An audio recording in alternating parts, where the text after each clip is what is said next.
They say a man's home is his castle. It's a fine saying, but whoever said it clearly never lived in a neighborhood with a homeowners association. Here, your castle, along with its moat, drawbridge, and even the color of the stones on its walls, are all subject to committee review. My name is Frank. After 20 years in the Air Force, I thought I understood every kind of rule and regulation in existence, but no amount of training can prepare you for the petty tyranny of an association run by someone with far too much time on their hands. That morning was special. It came after 7 straight days of rain, not just a drizzle, but a full-blown siege of gray clouds and torrential downpours. The kind of rain that turns lawns into swamps and cancels all the kids' baseball games.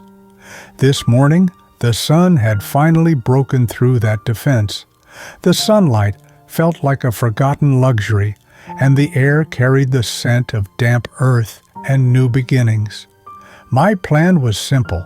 Let the ground have time to dry, and then give the lawn its first proper cut of the spring. I was sitting on my front porch, sipping coffee from a mug that reads, "I'm not arguing, I'm just explaining why I'm right," and enjoying the rare peace. But I should have known better. In our neighborhood, sunshine doesn't just bring out the flowers, it also brings out Karen. Karen is our HOA president, and her favorite pastime is maintaining community standards. She marched on the sidewalk with a clipboard and a 12-inch ruler, her face permanently fixed in a state of disapproval. I'd seen her many times, patrolling the neighborhood like a general inspecting his troops, searching for any sign of chaos. A trash can left out a few minutes past the designated time, a flower pot of an unapproved color. To Karen, the rules were not guidelines for harmonious living. They were weapons to assert authority. She stopped directly in front of my lawn, completely ignoring my presence, even though I was sitting right there in plain sight. She stepped onto the edge of my grass, brandished the ruler like a weapon, and plunged it into a thick patch. She squinted, pulled it out, and made a meticulous note on her clipboard. I could almost hear the gears turning in her head, calculating every fraction of an inch with the seriousness of a scientist splitting an atom. I was about to discover that my lawn, saturated and unmowable, had now become an enemy of the community. Karen tore a neon pink sheet of paper from her clipboard. She walked up to my front door and, with a sharp, decisive motion, clipped it under my brass door knocker. She gave it a little tug to ensure it was secure, then turned on her heel and marched away without a single word, not a single glance in my direction. The first shot in the quarter-inch war had been fired. I sighed, put my coffee cup down, and walked to the door. I unclipped the pink paper. The aggressive, bold font assaulted my eyes. HOO official notice of violation and fine.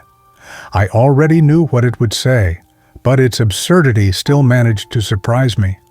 I had dealt with complex military regulations, with strict flight safety protocols, but nothing was as fundamentally illogical as this. A citation for grass growing naturally after a natural weather event. It was like finding a tree for its leaves falling in autumn. This incident wasn't just an annoyance, it was an insult to logic, a challenge to common sense. And as I stood there holding that foolish piece of paper in my hand, I knew I couldn't let it go. Not for the $75, but for the principle of the thing. A battle was coming, and I, reluctantly, was ready. I unfolded the paper and read the contents. Violation. Covenants, conditions, and restrictions. Article 5, Section 3. Lawn height. Description. Grass height exceeds the community standard maximum of 4 inches. Measured height, approx. 4.25 inches. Action required. Immediate remediation. Fine assessed. $75. Due date, July 31st, 2025. And the final note, handwritten and underlined twice, like a slap in the face. No exceptions for weather. $75 for a quarter of an inch, the day after a flood. That note felt less like a rule and more like a personal insult. It was absurd. It was infuriating. But my training taught me one thing. When faced with an illogical attack, you don't lose your cool. You gather intelligence. As I looked up from the notice, my eyes drifted across the street. I saw Karen now standing in front of Mr. Miller's house. Mr. Miller is an elderly man, probably in his late 70s, who lives alone. He has stooped shoulders and moves with a painful slowness, the result of a life of hard work and a serious back injury. He had come out onto his porch, looking distressed. "Karen, please," I heard his faint but clear voice say. "The ground is soaked. My mower would get bogged down and tear up the whole yard. My back is acting up again. I can't possibly—" "The rules are for everyone, Mr. Miller," Karen interrupted, her voice sharp and devoid of empathy. 4 inches is the limit. A bad back is not an exception listed in the bylaws. You'll receive your notice in the mail. Karen turned her back on him, leaving the old man leaning heavily on his doorframe, a picture of defeat. A different kind of anger began to simmer inside me. This was no longer about a silly rule. To come after me was one thing. I can handle myself. But to bully Mr. Miller, a man who served this community as a firefighter for 40 years before a back injury forced him to retire. That crossed a line. This fight was no longer just mine. It was ours. I folded the pink slip, put it in my pocket, and walked purposefully across the street. I intercepted Karen as she was preparing to inspect another lawn. "Good morning, Karen." She looked up, startled, then forced a tight, unpleasant smile. "Frank, I trust you received your notice." "I did," I replied. "I also witnessed your conversation with Mr. Miller. I wanted to ask you to reconsider. It's been storming for a solid week. No reasonable person could have mowed their lawn. Pushing a heavy machine through this saturated ground is unsafe and would damage the turf." Her smile vanished. "Reasonable is not a word in the CC&Rs, Frank. 4 inches is. The rules are what protect our property values. They are absolute. If I make an exception for you, I have to make one for everyone. It's a slippery slope." "The only thing slippery right now is my front yard," I said. "This isn't about an exception. This is about applying basic common sense. You're fining people for something that was physically impossible to prevent." She scoffed. "You should have planned better. Perhaps you could have mowed during a break in the rain." "A break in the rain? Karen, that was the remnant of a hurricane. There were no breaks."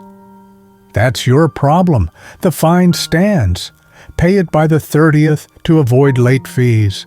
Now, if you'll excuse me, I have standards to maintain." She sidestepped me and continued her march. "Plan better." She wanted a plan? Fine, I'd give her one. I went inside, turned on my computer, and navigated to the HOA's online portal. I downloaded the 2 documents that every homeowner should treat as their Bible: the CC&Rs, the covenants, conditions, and restrictions, and the bylaws.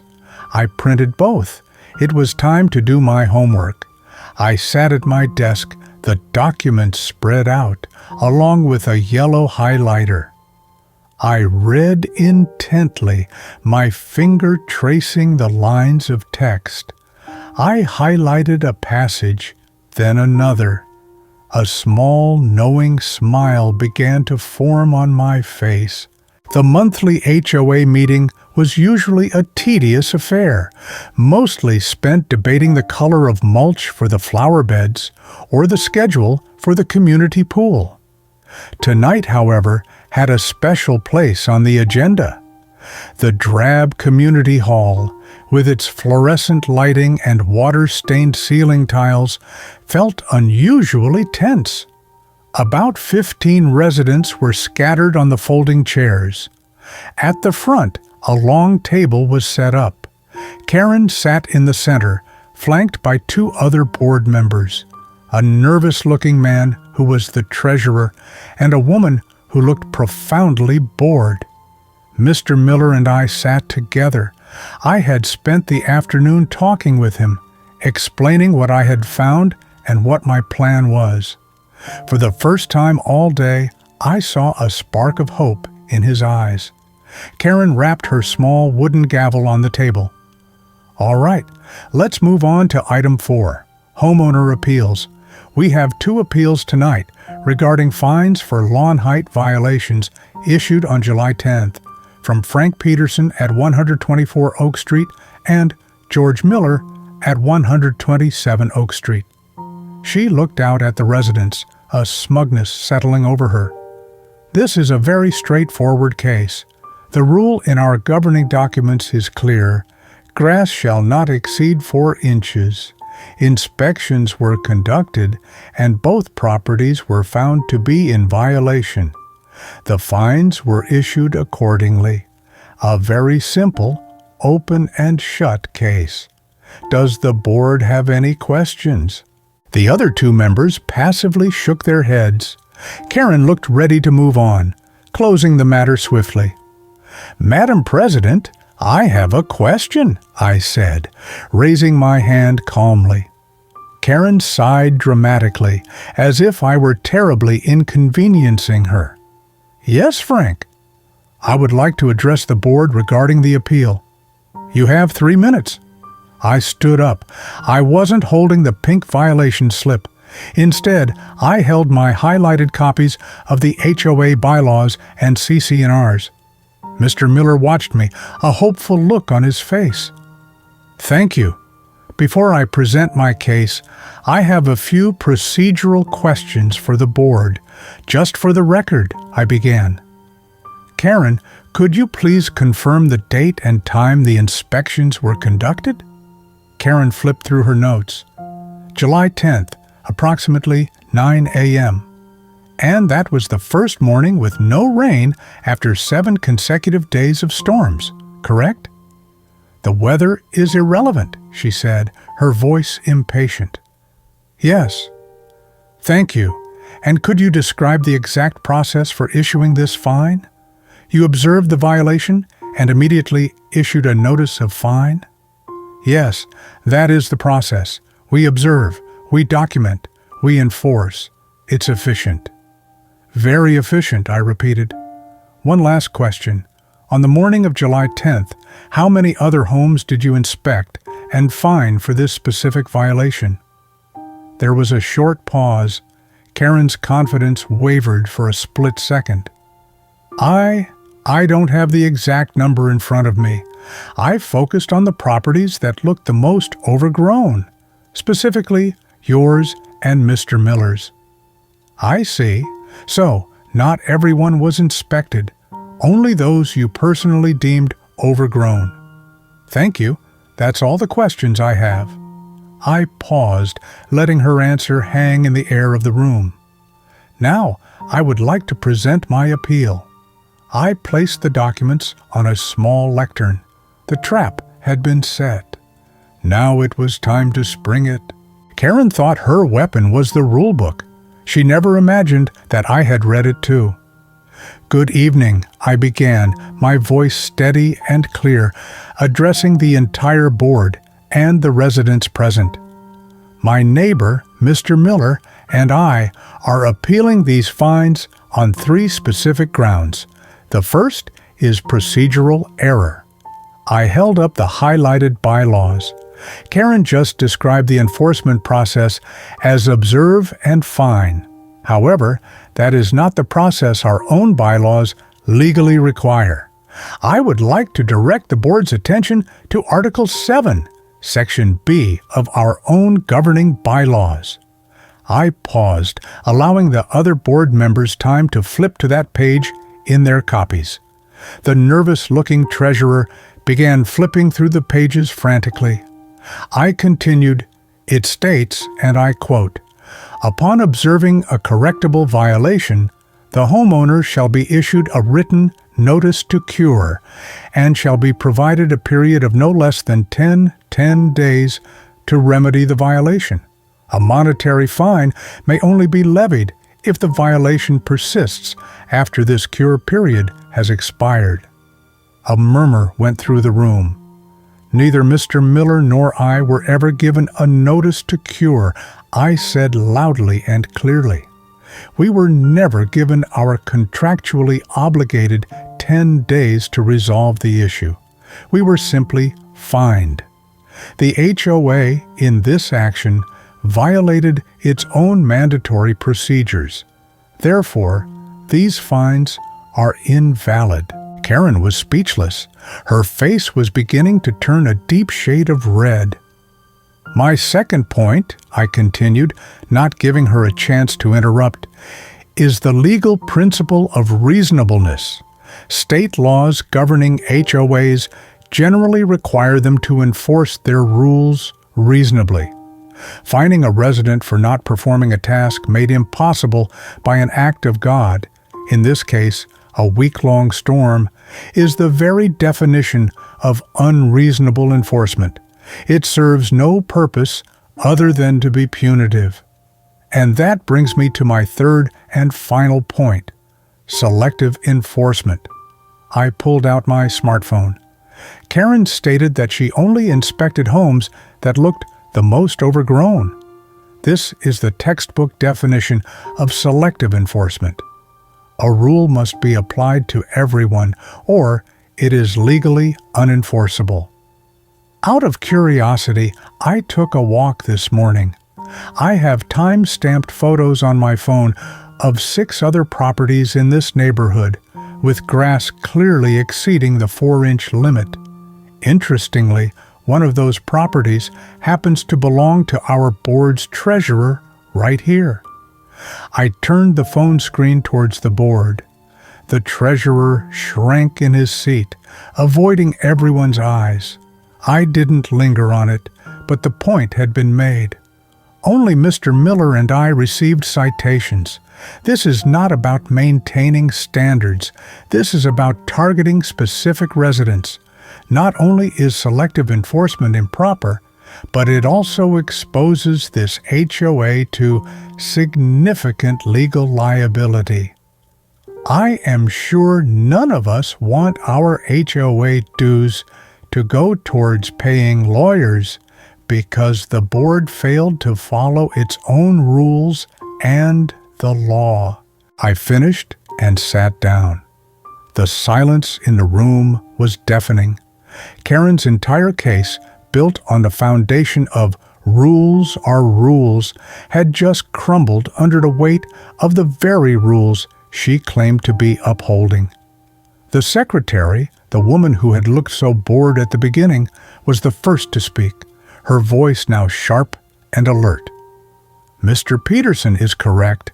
I'm looking at Article 7B right now. A 10-day cure period is mandatory. We did not follow procedure." The treasurer, visibly sweating, stammered, He's right. The selective enforcement claim is also very serious. We can't be doing that. I make a motion to immediately rescind the fines issued to Frank Peterson and George Miller." "I second the motion," the secretary said. "Now wait a minute," Karen sputtered. "This is all in favor of rescinding the fines?" the secretary cut her off. The secretary and the treasurer raised their hands immediately. 2 more hands went up from residents in the audience. After a moment of stunned silence, Karen realized she had lost. She did not raise her hand. She just sat there, rigid. "The motion passes," the secretary announced. "The fines are rescinded. The board formally apologizes to Mr. Peterson and Mr. Miller for the error." Mr. Miller leaned over to me and whispered, "Thank you." I simply gave him a reassuring nod, and just like that, the quarter-inch war was over. For the next 2 weeks, Karen avoided me like the plague, and the board sent out a memo clarifying the violation process. The atmosphere at subsequent HOA meetings changed palpably. Decisions were made more cautiously, and other board members began to speak up, no longer allowing Karen to dominate the floor. The small victory for me and Mr. Miller seemed to have empowered others, reminding them that the board works for the homeowners, not the other way around. A few days after the meeting, while I was outside fixing a few loose paving stones in my walkway, Mr. Miller brought over a glass of iced tea for me. We sat on my front porch, the very place where it had all begun. "I really don't know what to say, Frank," he said. "I was ready to just pay the fine. I didn't want any more trouble." "It wasn't trouble, George," I replied. "It was about fairness. She was wrong, and she was counting on people being too scared or too tired to challenge her. Sometimes all it takes is pointing out that the emperor is, in fact, wearing no clothes." As we sat there, I reflected on what had happened. The story wasn't about the money. It was about standing up to a bully, someone who used a rule book as a club to beat people with, without bothering to read it herself. And from that, I drew a few lessons that I think anyone living in an HOA community should keep in mind. First, and most importantly, read your governing documents. Your HOA's CC&Rs and bylaws are a legal contract between you and them. In most cases, the solution to your problem is written right there, in black and white. Know them better than they do. They are your arsenal. Second, audit the process. When you receive a violation notice, don't just focus on the alleged crime. Focus on how they notified you. Did they follow their own procedures to the letter? Did they give you a required warning period? A procedural error is the fastest and cleanest way to get a fine thrown out because it highlights their own incompetence. Third, document everything and look for selective enforcement. If you feel you're being singled out, become a detective. Use your phone. Take dated pictures of your neighbors' similar violations that go unpunished. The argument, "Why only me?" is incredibly powerful because it demonstrates bias and is a major legal weakness for any HOA. Finally, stay calm and professional. Getting emotional is what they expect. It allows them to dismiss you as hysterical. Instead, be like a surgeon, calm, precise, and armed with undeniable facts. Present your case logically at a formal meeting, not by shouting in the driveway. Let their own rules and your evidence do the talking for you. Your home is your castle. Don't let an overzealous bureaucrat with a ruler lay siege to it. Do your homework, stand your ground, and defend your rights. Sometimes one small victory doesn't just solve your problem. It can change an entire community.